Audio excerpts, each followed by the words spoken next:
Hello friends, you are welcome to our literary channel Academic Domain.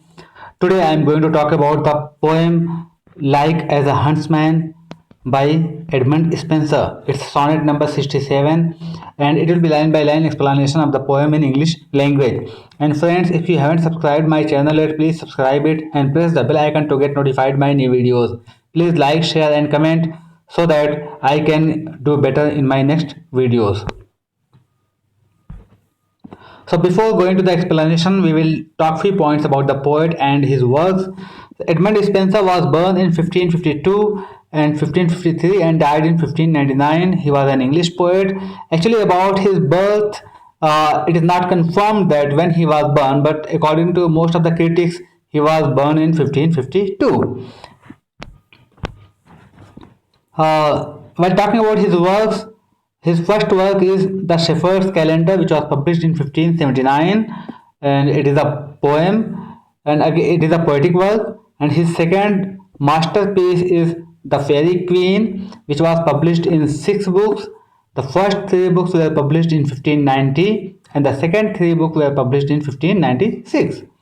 And his other poetic collection is the Complaints, which was published in 1591, and it is a collection of 9 poems.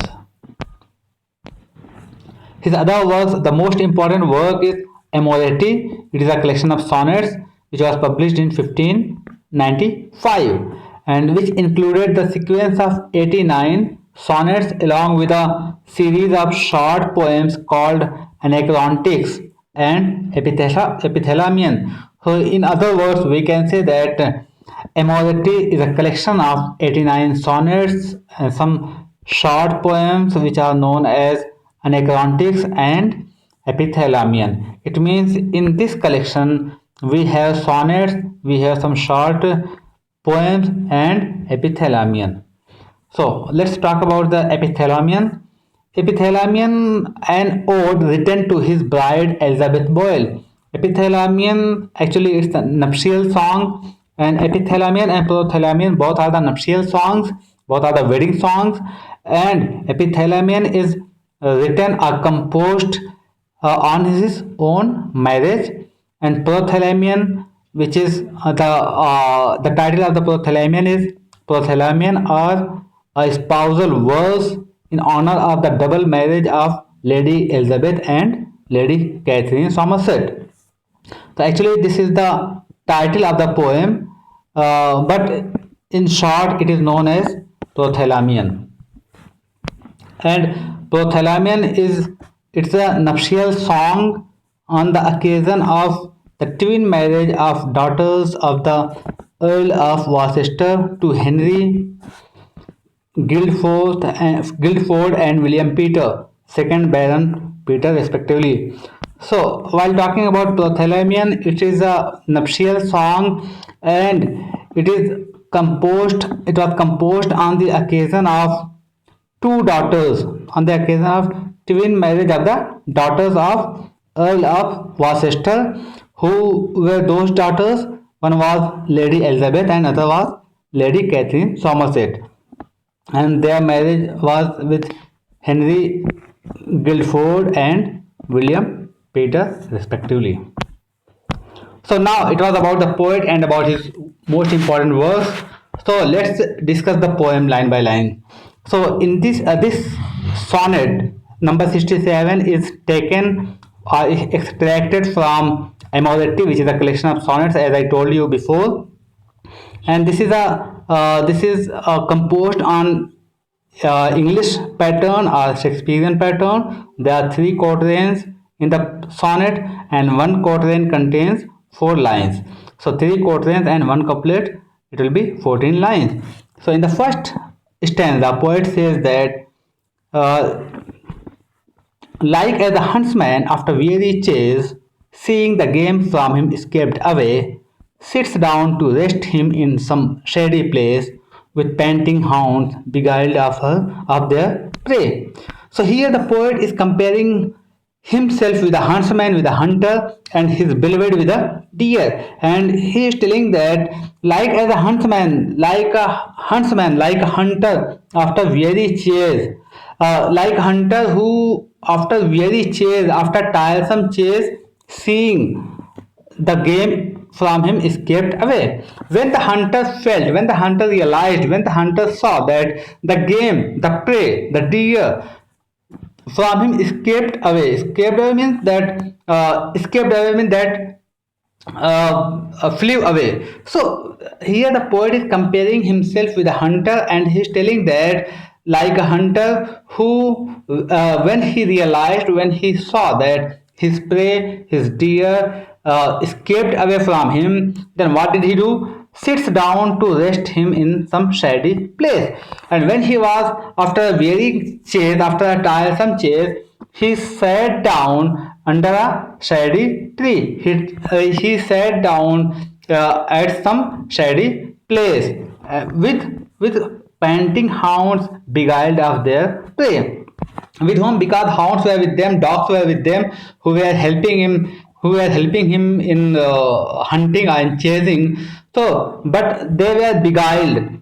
The huntsman or the hunter and his dogs or his hounds were beguiled, were deceived by their prey, by deer, and they were tired now, and they were sitting in some shady place because they were tired of weary chase.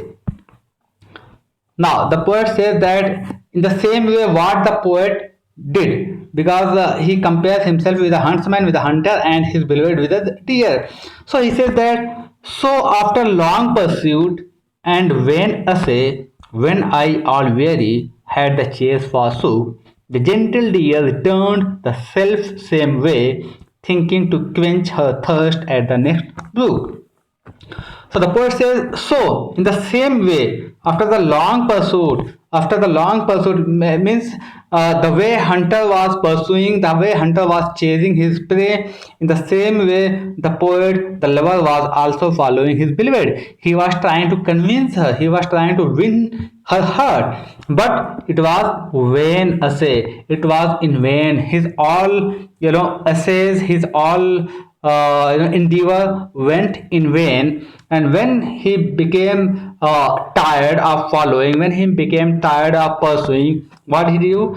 When he became very tired, then what did he do? Had the chase forsook. Then he gave away the chase. Then he gave up the chase. It means he thought that now he won't follow his beloved. He thought that now he won't try to convince his beloved. He thought that now he won't try to win her heart, because all his essays, all his endeavors went in vain.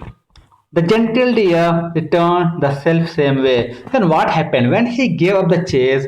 When he gave up the pursuit, then what happened? The gentle deer is used for his beloved. So then gentle deer returned self same way. Then gentle deer, the his beloved, returned herself.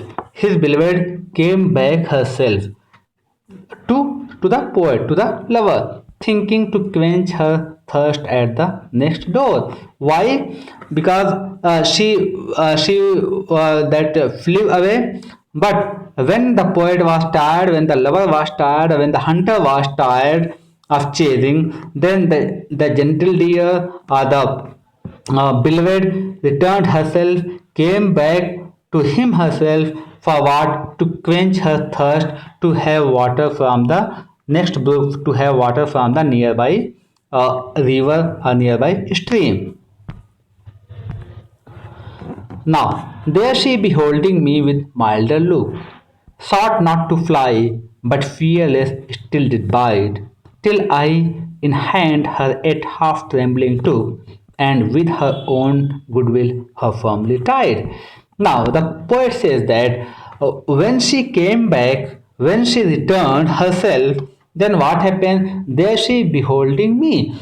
Now she is beholding at the poet, she is beholding at the lover, the deer is beholding at the hunter, at the huntsman, with a milder look. How she is beholding, how she is looking at the hunter or the beloved or the lover? With a milder look. It means that she has no intention to fly. She has no intention to run away. With a milder look, it means she came back to surrender herself. She came back to yield herself to her lover.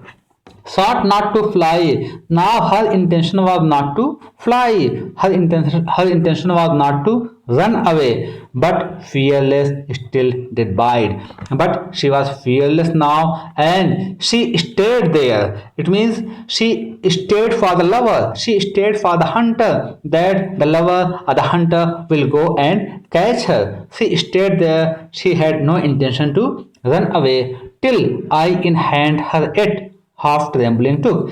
Till she was staying there. Till what time? Till the poet, till the lover, till the hunter went there and half trembling took her, caught her, how half trembling. Why trembling? His hands were trembling. Why?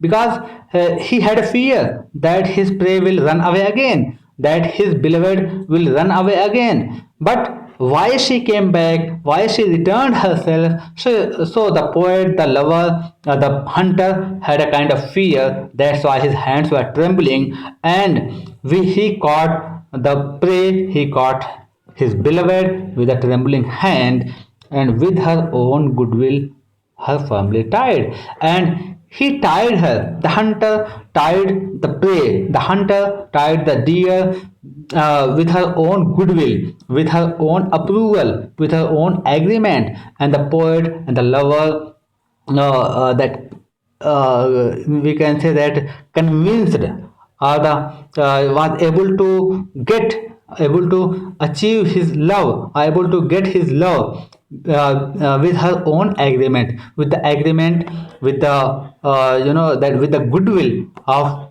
the beloved. Now the last two lines, the couplet.